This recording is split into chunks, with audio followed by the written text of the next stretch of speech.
You should be good. I am making you the host. Thank you. Welcome, everyone. We're now going to get started. It is 11:32, Friday, March 20th, 2020. And the purpose of our meeting is we have one agenda item, proposed ordinance 2020-6, an ordinance amending Moab Municipal Code, section 2.04.100, regarding meetings and electronic participation. I will go ahead and read this per Executive Order 2020-1 issued by Governor Gary R. Herbert on March 18, 2020. This meeting will be conducted electronically and may be viewed on the city's YouTube channel, and an anchor location is not provided. Joel, do you have any discussion that you would like to do before I request a motion? Yeah, I'd like to take a minute and just say I want to thank Jen Sadoff in the hospital and Orion Rogers in the health department, Chris Baird in the county, EMS, sheriff, and police for the efforts they've put in over the last 2-3 weeks. I also really want to thank city staff and the effort that they've put into keeping City Hall functioning. I would say that we have not fallen off hardly at all, if any. I would argue that some of our processes are actually gotten a lot better over the last week, and everyone is working far beyond their hours to make this work. And it is so appreciated by myself and Carly, and I know by you guys as well. The City Hall is open. It's open for business. We're going to keep this process going the entire time. We will keep inspections going. We will keep business licensing going. We will keep plan review going. We don't plan on stopping the function of City Hall throughout any of this process, no, until I get told by a higher authority that we need to. So there's no plan to stop City Hall. The mayor has done an excellent job, and I want to thank her for coming in and doing public outreach for us and doing our live events to get the word out that our water and sewer are safe and they're secure, and people do not need to be secure. Don't need to be insecure about that. Those facilities are going to keep operating, and the workers who are there are dedicated to making sure that's happening for this community. And I want to thank those guys. You know, a lot of people are home and they're coming to work and working a lot of hours to make sure that this stuff is all operating, and our testing and certifications are staying up and being done at the rate that they're supposed to be. And we've not missed one of them, and we're passing all of them, and we have no problems whatsoever. So I want to thank the staff, and I want to thank you guys. And I want to let the community know that through this process, through these meetings, this is going to be a little bit different, but we're committed to being open to the public, and we're committed that these meetings are open to the public. And our next agenda for Tuesday, we'll have a place for public comment. That public comment will have a word cap, which is about 3 minutes, and that will be on the agenda. I'll be able to click that once the agenda is posted on Thursday, and that Google form will stay open from the point that agenda post until the meeting starts at 7 p.m. And those 400 words will be included as a part of the minutes for the council at their next meeting for approval. And so even though most cities we're talking to are saying public comments not required, with us not having an anchor location, we're just not going to do it at this time. We're not doing that, and we don't think that that's appropriate. And we're going to keep public comment going forward and keep this dialogue, even though we're not all in a room together. We want the public involvement, and we want the public to still have access to what we're doing, and we want them to have a say in what we're doing. So we encourage the public, once that agenda hits the internet on Thursday, review that agenda, review the documents, get your comments in, and we'll get those to council as they're coming in. Obviously, if one comes in right at 7, that's going to be harder to get for council for their take at that meeting that night than one that comes in Friday at 3.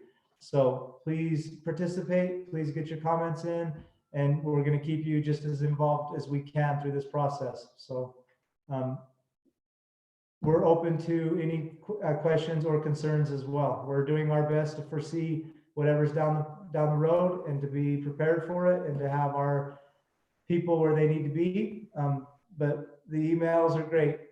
that let us know maybe things we're missing, because we can't see everything. And so we appreciate the public comment that's coming in as of today and up to this point. So thank you to the community for helping us stay informed.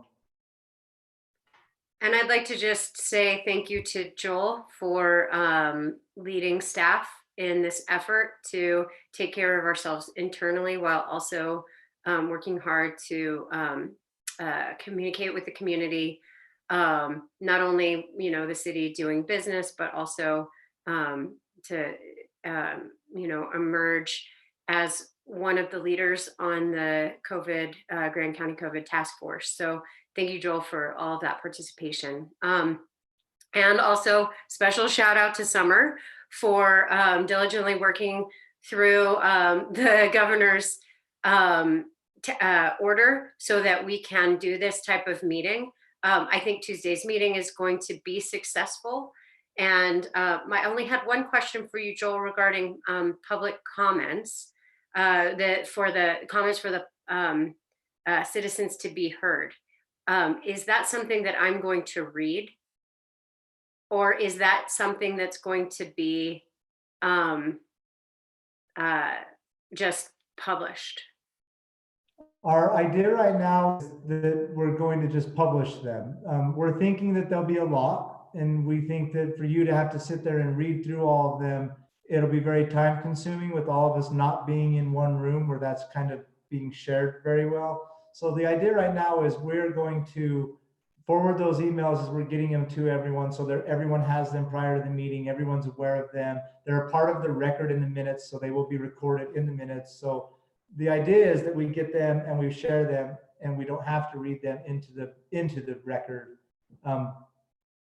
It depends kind of on the quantity we're getting as well, right? I mean, if we get normally 10 to 20 people at a meeting and all of a sudden we're getting 200 emails, it's gonna just depend on how this works. And none of us have ever done this. So if we're getting 10, maybe we read them. If we're getting 200, probably not. Okay. And then it'll just be up to us how we respond post-meeting to the citizens to be heard, comments made during the duration of receiving the citizens to be heard comments. Yep. And we are still working with the state on public hearings. Public hearings are different than citizens to be heard. And so we're still working through that process, and we don't have one on the agenda yet. But several items that we deal with require public hearings by state law, and we're gonna have to figure out how to make public hearings work. So we may have to figure out how to let people participate and actually live stream with us. Oh, Oops. go ahead.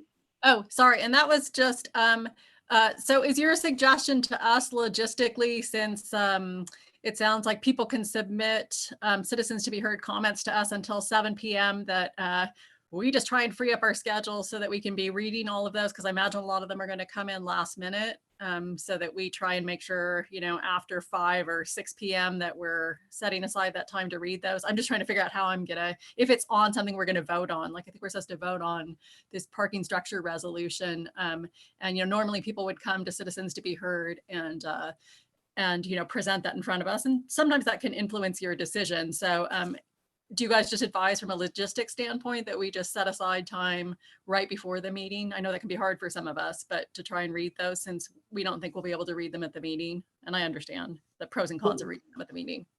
Well, that's a great question, Ronnie. I think that's kind of to be determined, because our experience has been those people who are coming to citizens to be heard and who are speaking, they're usually emailing council beforehand anyways with their thoughts and comments. So it's usually like right now you're reading them beforehand anyways, and then you're getting a presentation as well when you get to council. So we're hoping that when people submit their questions, we're thinking it's going to be 10 to 20, which is historically how many people tend to do to the public speaking. We get those to you earlier, and they'll be the equivalent of the email that you were getting before you got it anyway. So we're hoping that it's no different than kind of what you've been used to. If we're getting all of them, and the majority of them are between 6 and 7 p.m. before the meeting, you're right. If it's on something we're voting on, that information needs to be brought forward.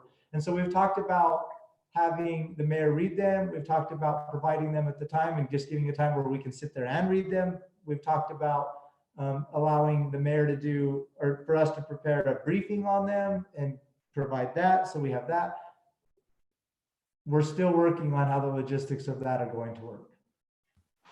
Okay, that makes sense. Yeah, all I was thinking is I can try and structure my time before the meeting. So, I'm trying to read them all. Maybe if something comes in the last, 10 minutes or, when we're all on our way to City Hall, if we were going to read some, I don't know if that's fair, but maybe those would be the ones that either we could read or we could all be given, 10 minutes during the meeting to just, to read those last minute ones, if that's something everybody else wants. And maybe what we do is we shut it down, accepting them until at 6:50 on the agenda, and then from 6:50 to 7 before the meeting starts, we have time to review them before the meeting starts, and we could do that as well.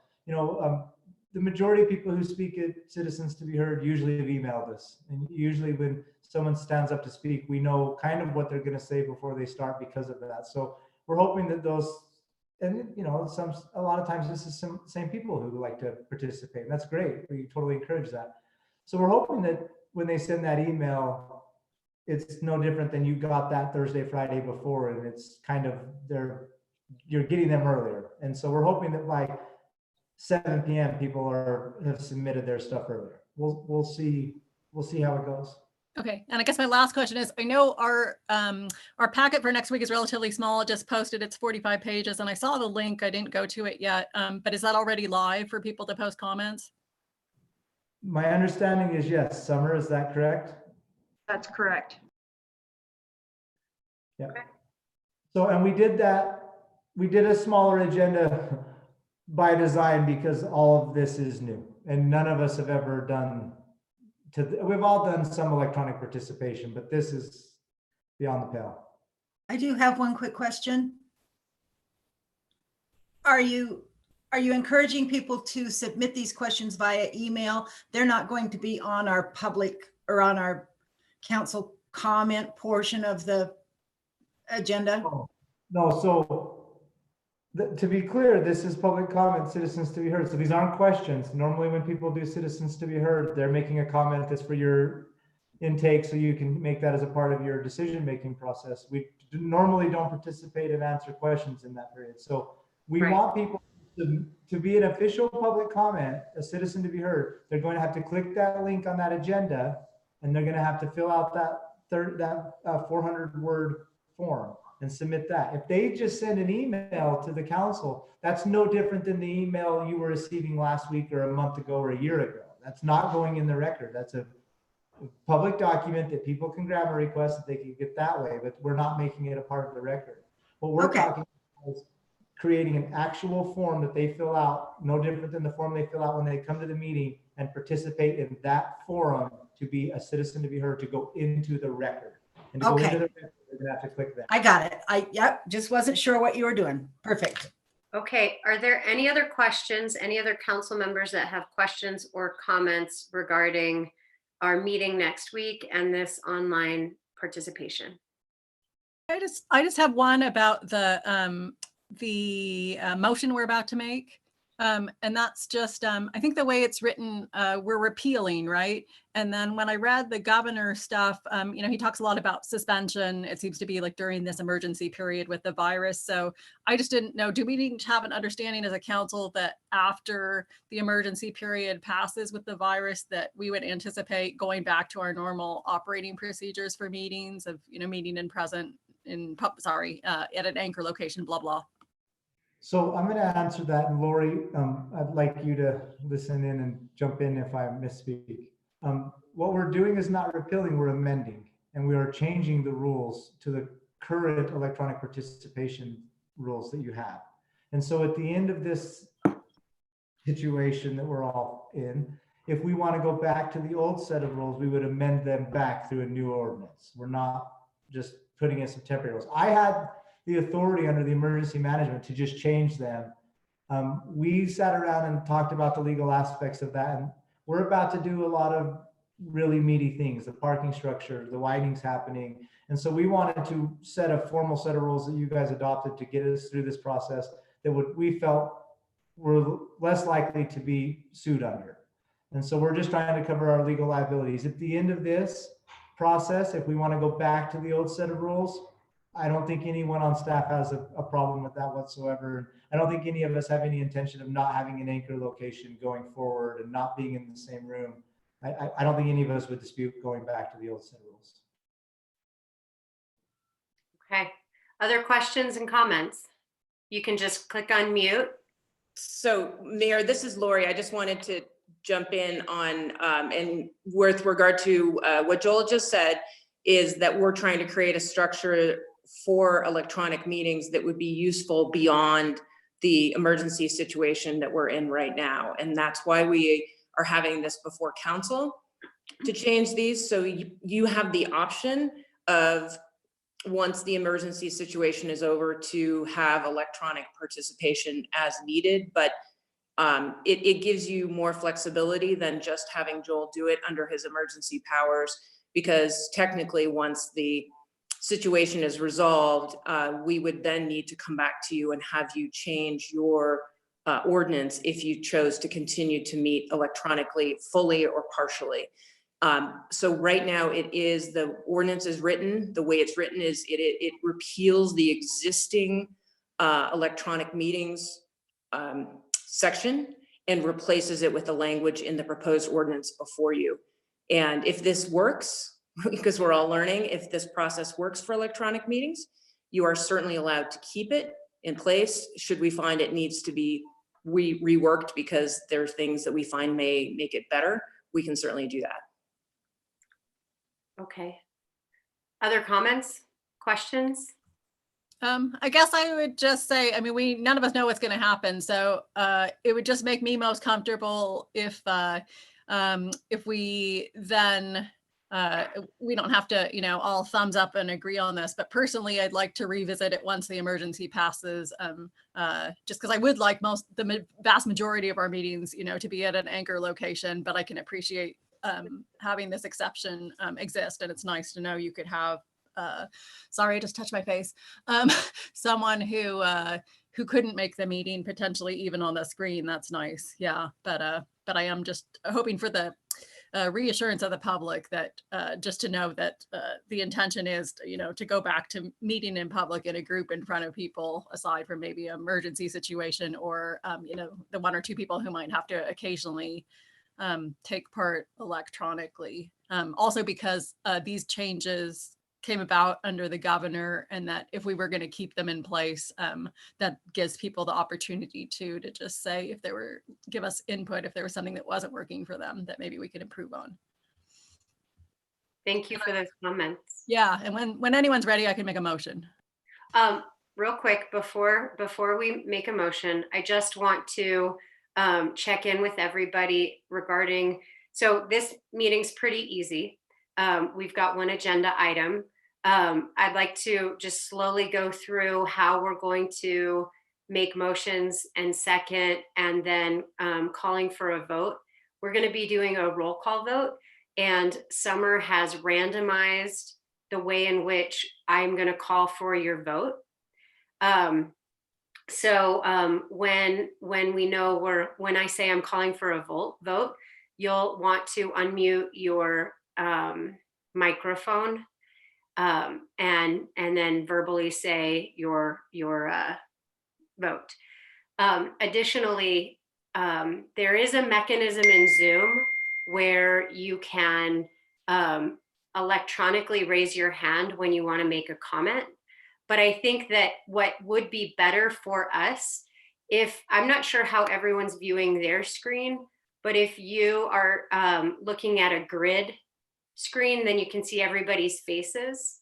And I do think that that's the most effective, so we can be face to face with each other.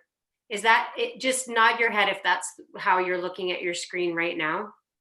And nod your head if that feels comfortable moving forward with our meetings. Okay. I don't see everybody. I just see Mike, the mayor, and Joel. Like a strip across the top. Yes. So if you go to your upper right hand, you can actually click different types of view, a way that you're viewing everyone. Oh, okay. So Okay with it. yeah. So that's, well, it's hard to play with when you're not in the meeting. So, but that's where you can actually pick the grid Okay, thank you. so that you can see everyone. Okay, so, but what I was saying before, in terms of, I have allergies, I'm not feeling feverish. I do think that it would be effective during deliberation. Thank you, Ronnie, for that. Oh, that's so funny. During deliberation, like in our meetings, when you want to make a comment, usually I can just tell you're leaning in, there's body language. For our electronic meetings, and because we don't want to speak over each other, I think most effective would just be raise your hand when you're ready to make a comment. And then when I call on you, you can unmute and then comment. It'll be a little more, strict about who's speaking when, but that way comments don't get lost. And I have in other calls seen where people are speaking on top of others and it's difficult to follow. So do we all feel that that's a good way to move forward with raising your hands when you have a comment, and then I as the host will unmute you? Looks like Mike, you have a comment about that? No, that's great. Thank you. Okay, and then you can mute yourself, or I'll mute you. I'm trying to unmute Joel right now, but I can't. Got it. Just real quick, the reason we're going to have Summer randomly give an order for voting prior to the meeting is when you're calling roll call votes for everything, and in other cities where we've worked, there can be strategy in how you call who you call in creating voting. So to take that element out of this, we are going to randomly create those patterns for the mayor, not knowing which pattern will be used for which agenda item until literally it's done right at the moment. So that's why we're doing that. Okay, so final opportunity for anyone to make a comment or ask a question at this time regarding all things electronic participation. Okay, is there? Mayor? I don't know who's talking. It's Summer, I'm sorry. Can I just, if anyone has issues with the technology, I know on phones it can be different. I have an extra Chromebook here, if that would help. I think Karen's on her phone, if that would help you. We got Tawny set up earlier today, and we can set you up on this if that would be helpful for the next one. Karen, do you want a Chromebook? It's no, I can do it on my computer. I just didn't have time to set up the app, so I had it on my phone. So I'll do that on my laptop, and hopefully that'll change my viewing here. So Okay. Thank you, Summer. Thanks, Karen. Thanks, Summer. Any other questions or comments? I would entertain a motion. And so, yep, Ronnie. I can make one. Sorry, I'm looking over at my other computer. I move to adopt ordinance number 2020-06, repealing and replacing the City of Moab's Municipal Code Section 2.04.100. Thank you, Ronnie. Is there a second? Karen? I would second, and this is Karen seconding. Discussion? Okay, seeing no discussion and no hands raised, I will randomly, I will call for the vote with the random order of people. Tawny.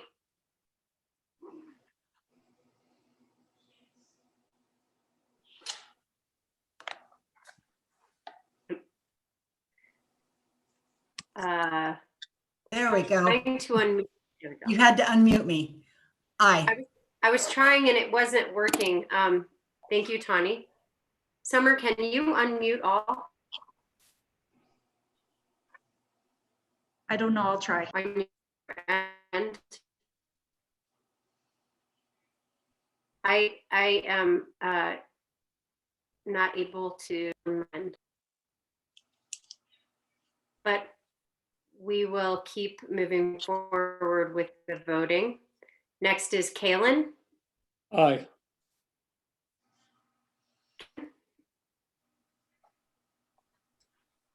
Karen, you are next. Aye. Mike?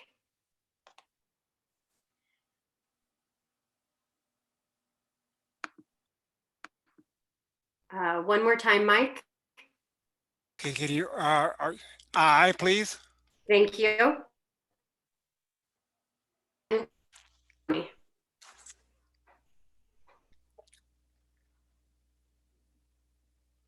I'm experiencing some Okay. sound delay. I hear you now. Go ahead and make your vote. Okay, sorry, I'm having sound delay. This is Ronnie, aye. Thank you. So motion passes 5-0. And lastly, is there a motion to adjourn? I'll move to adjourn. Okay, so I just want to remind you to raise your hands to do the motion first, only because it's going to be, other motions might be a little more complicated. But Tanya, I'll take your motion to adjourn. Is there a second? Mike? I second. I second. Thank you. All those in favor? Aye. Aye. Aye. I'm sorry. Does it need to be randomized for adjournment? Okay. You know, and you don't need a roll call for adjournment because technically under the rules, you don't need a motion for adjournment. So. Okay. Thank you. Yeah. That's, I assumed, and then I called and, okay. So the ayes have it.